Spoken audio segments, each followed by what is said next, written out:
So I think the first thing we should do is for you to introduce, each of you to introduce your film and who you are.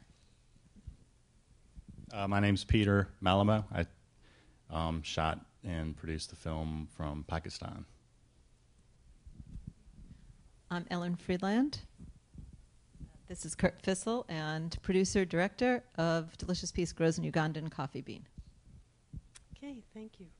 And I'm Jan Weber, and so let's talk. My question first to you is, how did you find the story? How did you find Baltistan? Yeah, my best friend, Bobby Modell, who was an incredible photographer and a rock climber, went there back in '95 to climb a mountain. And about 7 years later, he asked if I wanted to go back and suss out or kind of do a recce or reconnaissance of a story that he kind of wanted to do. And so I was like, yeah, I'd love to. And we had traveled all over the world together, climbing mountains the previous several years. And so that's how I came upon it. And then after that initial trip, went back 4 other times over the next 2 years. Did you know anything about Baltistan or Baltis? Or I had never heard of any of these. Had you ever heard of any of these? And there was just something about it that reminded me of Shangri-La. Mm-hmm. You know, and then when you finally left, you know, the doors closed, and will you ever find that place again? Yeah, there's actually a little lodge called Little Shangri-La up outside of Skardu. But I'd known of the culture just through the climbing community because, as I said, that was a huge destination for mountaineering and rock climbing. So, well, and obviously a way of life for people. Yes. Yeah, which Yep. was threatened by all of the... And still is. Yeah. I mean, the tourism in the area has never regained what it was before the attacks and our wars. I don't know if anyone has any questions out there about, you know, both the circumstances of being there, but also the circumstances of shooting there. Because I make documentaries, so, you know, this seemed particularly arduous. I mean, I worry about going cross country to Iowa. You know? So, the hardest part of any expedition or documentary of this type is just getting your gear from place to place, as you guys know, because Africa's very similar in the airplanes and the jeeps and the trucks, and so that's the hardest part. In terms of traveling around, as you can see, my Italian heritage kind of lends a way that I can blend in with them. So it was never dangerous or ever hard in that way. And actually, everybody was very inquisitive of America and where I came from and what I was doing. So it was actually a very rewarding experience. I thought physically the people were so interesting looking. They are, yeah, they are. I think it's their Tibetan culture that gives them those features. The other question that, you know, obviously arises with everybody is, you know, how do you do it when you're in such a remote area, no electricity?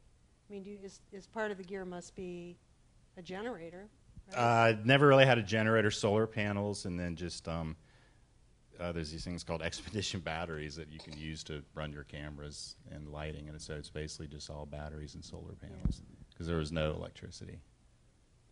And when I know, and as you know too, when you're doing a documentary, you really have to gain the trust of the people who you're working with. What was the process like? And that's one thing that Bobby taught me is you can't just go into a village and pull out your camera and start shooting. And if you do that, the ladies will throw rocks and sticks at you, and the kids will kick dirt at you, and and the funny thing is that if you go in with a fixer or what have you, they're usually a man, and you ask him, "Oh, is it okay if I did?" "Oh, it's very fine. You shoot anything you want to do. It's no problem." But it's not. So you have to go in and spend a few days just kind of getting to know people and walking around. And the beautiful part of our world is that the children are all pretty much the same. And so it's usually the kids that I make my first connection with. And then you just go in and meet people and go into their house and have tea. And after a while, they become comfortable with you and your cameras, and then you can get to work after that. Are there a number of sort of traditional things that you have to do to make that contact? I mean, is sitting down to tea? In Pakistan, sitting down to tea is a huge thing, or dinner. And you go in and sit on the floor, and they bring out these plates, and you just eat with your hands. And I know a lot of places in Africa, it's the same way. Yeah. Well, I should switch. I think we should do it that way. Should we do mix it up a little bit? Because I think it seems to me that some of the things that you experience and the way you have to deal with people who are under stress, actually, a great deal of stress, there are similarities in what you're doing. So I guess the overall question is, again, how did you find this story? How did you find this story? Well, the story we originally found because we got a gift basket in the mail one day, and it had a lot of nice things in it, but among them was a 1-ounce package of the coffee with a little description of the story. And we've done a lot of documentaries in the past, including in war zones, and seen some really sad and ugly things, and reading about the story of peace just blew us away, and we said, we need to do this. So that was the beginning. And then we got on the phone, and then we called the people at Thanksgiving Coffee, and we started talking to them, and there was someone else who had been interested, so we kind of said, okay, if someone else is doing it, no problem, but then they decided not to do it, and so we decided to do it, and then started a correspondence with the folks in Africa, which took a really long time because, they don't check their email every 3 seconds like we do. They're not on Facebook? They are. Oh, they are. Now they are. Yeah. So it took a long time, and then finally they said, okay, sure, come. And so we did, but going to this question about trust, so we went, and no small matter, right, to 2 days to get there, 2 days to another day to get up to where the farmers are from the airport, and then reverse that back. So it's 6 days just on the road before you do anything, which is giving up a lot in terms of, our trying to earn a living and having family and all the rest of that. And so we get there, and we go into this meeting, and all the farmers and the executive committee are sitting around there. And the first question they say to us is, why should we let you do this? So that was the first challenge. And that was the beginning of that whole establishing trust. How did you answer that question? We needed to get to know each other, and they needed to feel that we weren't just coming to do a story about them and exploit it for our good, and they wouldn't get any benefit out of it. So we talked a lot about that, and we talked about what kind of benefit all of us could get, and then we entered into a relationship of trust. Yeah. So, and by the time, we've also been back a number of times. In fact, we went back in February with some friends in the U.S. who wanted to visit them now that the story had made its round around the film festival circuit, and we have names. They've given us Ugandan names. Oh. So I'm Nambozo. This is my outfit, actually. And Kurt is Mafabi, which means stubborn. So Nambozo doesn't mean anything. It's just a popular name. But that's true. That's right. But that's the kind of relationships we've established at this point.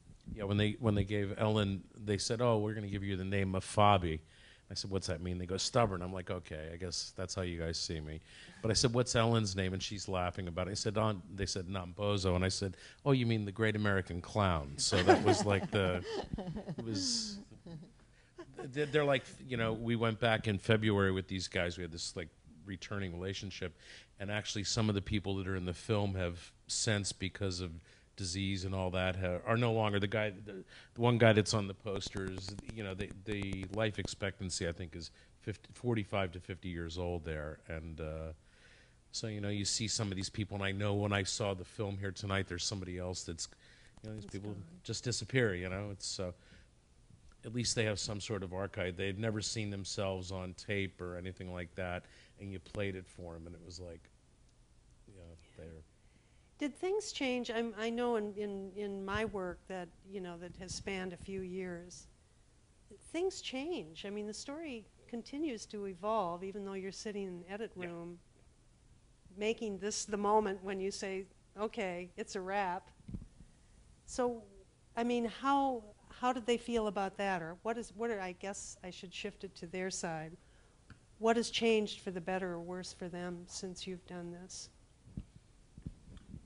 When we first met the one guy who, the I Love My House, it was his father, is Ali Mazon. Not Ali Mazon, Elias. And these guys were living still with roofs that had they were no tin roofs. They'd have a thatch roof. Bugs would fall through when it rains. The quality of life, I think the last time we were back, somebody walked us across the street and we thought we were going to the house with the bug roof and all that. And he's gone, no, my life's changed. Just because my life improved being in the fair trade and the cooperative movement, you walk into a house now that I wouldn't still want to live there, but it's Has a tin roof, which means you can sleep through the night when it rains. kids go to school, and I thought, what do these guys want to make money for? What are they going to want to buy cars? Are they going to go out? And they said, no, we want to put our kids through school. It was education, simple. Same issues as you described. It's not. There is a public education, but you still have to pay for uniforms, still have to pay for books, etc. So if you don't have enough money to pay for food, that's a real luxury. Right. So. And water. I mean, a well, it can take you 4 hours to get enough water to run the household for the day. But if somebody pops a borehole in the ground and you have enough money to pay for a borehole, all of us won't have to work anymore on getting water. We can concentrate on other things. So it's the... But going back to your other point about having to put a stop, when you're in the editing room and knowing that the story is going on the very minute that you're stopping it, or even actually when you finish filming it, that's really when you've stopped the story in many ways. But the beauty of the internet today is that it doesn't really have to stop.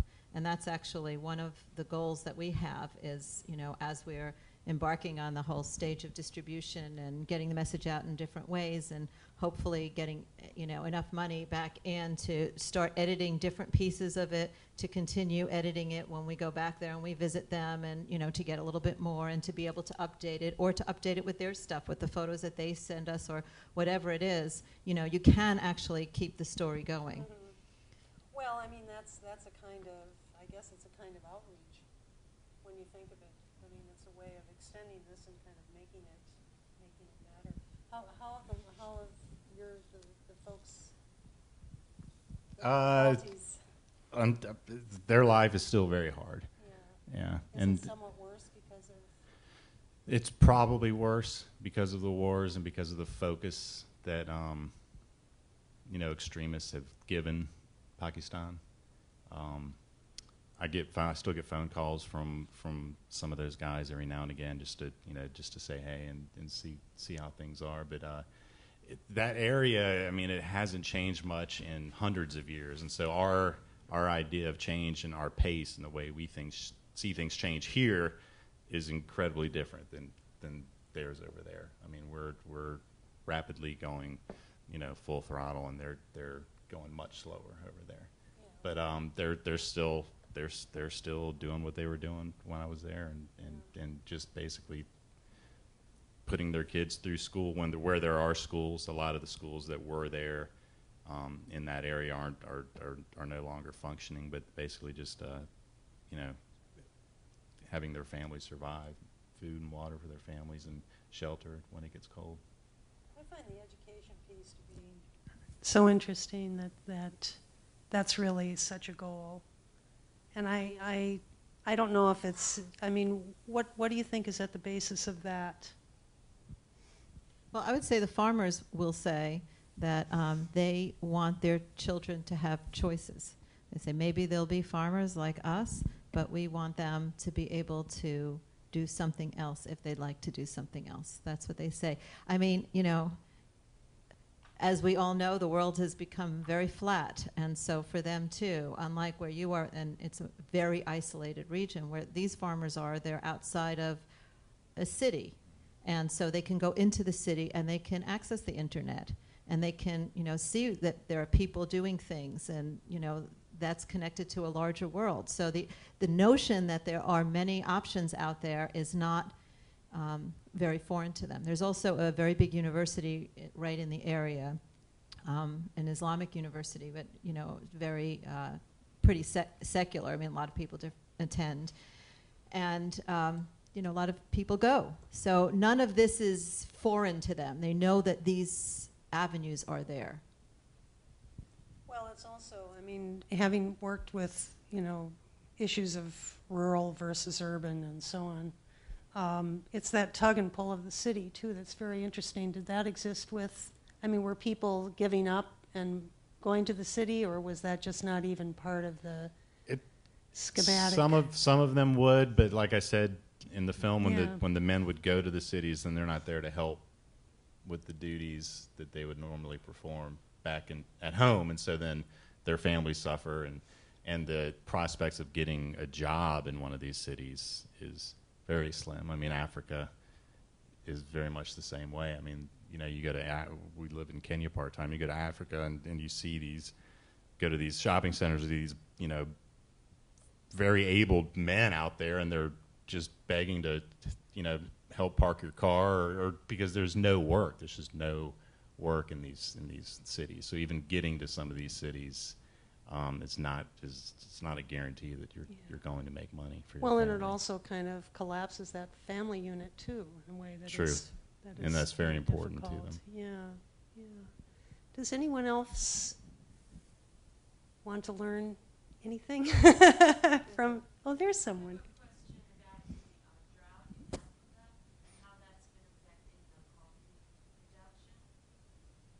Yeah, I haven't heard of any problems that our farmers have had, you know, but this is like also, I think it was 2 years ago, there was a massive flooding. Every time you turned on CNN, they were talking about these massive floods, and our farmers were okay through that.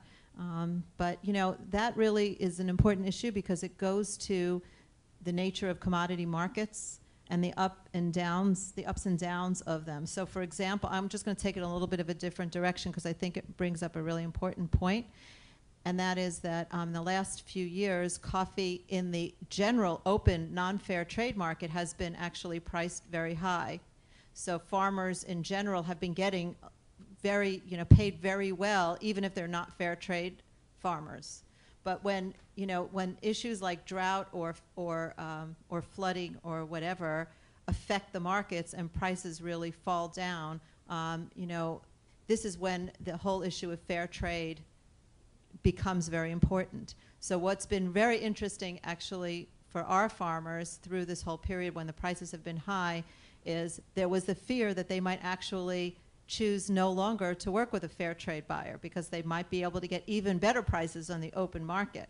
But the fact that they stayed with Thanksgiving coffee during this time is really important because it gives a sense of future, the understanding that it's not just what I should do, what's good today, that these things do fluctuate and I never know what's around the corner, so whatever happens, we should stay with the people who are going to pay us at a steady, fair wage. Also the geographic area, it's Mount Elgon. It's the 4th tallest mountain in Africa, that they're in that watershed around there. It actually, if you look at it on Google Earth, it's the watershed that goes into Lake Victoria. This whole aquifer comes off. It's like this whole, so I don't know how much the drought affects them. I know I've been there before and there's been dry seasons. They get 2 crops out of the coffee. They get a main crop, and then a few months later they'll get a fly crop on the coffee, so which is not as a large a crop, but and then they're also they've been able to successfully explore vanilla markets and cocoa now. JJ, we were just in his garden and he said, "Do you see this?" I said, "Yeah, what's that?" And he goes, "That's a cocoa tree. It'll give me 5 times more." So they're not putting all their eggs in the basket. I mean, they're not just saying we're just going to do coffee, and then if the market prices do crash, they're stuck with that. They're going vanilla into to cocoa, and they also were working on drying fruits in that. I don't know how successful that is. Yeah. Yes.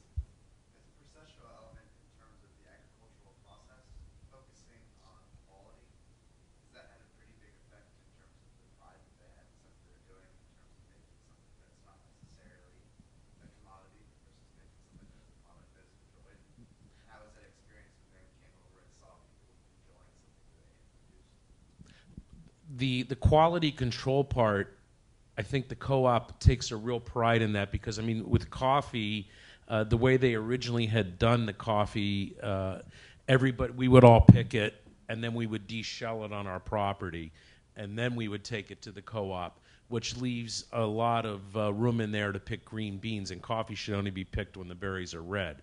So it's already a quality. And we were one day, the guys from Thanksgiving came into Uganda, and this guy was picking coffee, and I'm like, that's like a real mix of green and red there. And they're pointing out to the guy saying, look, this isn't going to go on long, because now what they've done is the co-op takes all your beans in undeshelled, so they can see if you're picking green or if you're picking red. You're picking green, you're taking them back home, or you're getting a much lower price. But if you're picking the red, then they're able to identify it. So they're into the quality. And they also have field officers that go out. They've been able to take money, and they send a field officer out and say, this is good agricultural practice, this will stop erosion. Because coffee, when you plant it, it doesn't go out in the bright sunshine, this stuff. It has to be planted underneath banana trees so it has shade. It's all shade-grown Arabica, so they're real conscious about the quality control. And there's another thing, they don't dry. There was one guy, there was a papayas mat the guy was pushing coffee out to dry on, and they don't, that's a no-no. The guy said, shouldn't be doing it that way because it sucks the flavor out of the papyrus. So they're all doing air dry now, and they've gone to Ethiopia to see this, Rwanda to learn drying practices. So they're real conscious about quality. And there was a really funny story when they were in the U.S. and we were traveling around with them to all the different cities. One time, we live in New Jersey here, so they were staying with us for about a week. And one day I said, I want to take you to the supermarket, the local huge suburban supermarket, and they have an entire coffee aisle. So for them, that was really kind of shocking, like brand after brand after brand after brand, you know. And of course, none of that is anywhere near the same quality, but it certainly gave, you know, really underscored the message that quality is really important here. It really is great coffee. It's delicious peace. You know, Mirembe Kawamura means delicious peace, but it really, truly is delicious.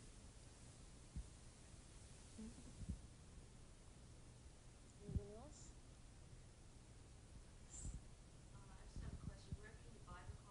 Oh, thank you for asking. We have some here, by the way. I would have totally forgotten to say that. So if anybody wants, we have some coffee here. We have only dark roast, but we have whole bean and ground. And they're $12 each. And we also have documentaries if anybody wants. And otherwise, you know, Thanksgiving Coffee is just a small company too. So they're not on one of those shelves in the suburban supermarket in New Jersey. So you really need to order online. You would go to thanksgivingcoffee.com or deliciouspeace.com as compared to deliciouspeacethemovie.com. But deliciouspeace.com will take you straight to the page where you can order that coffee. It's the rocket fuel I start my day with. And you know, that is, like, for us, one of the beautiful things about this documentary compared to other ones that we've done is that, you know, you can really do something good. I mean, you're going to drink coffee anyway. So now you can see some of the people who you're going to be helping. And, you know, one of our goals with the documentary is if we can get to the place where we recover what we spent for it, then anything that we make from it will be split with the farmers. So it really is that was our agreement as we talked about what would be fair for everybody. So, you know, it really is a way of being able to help people's lives.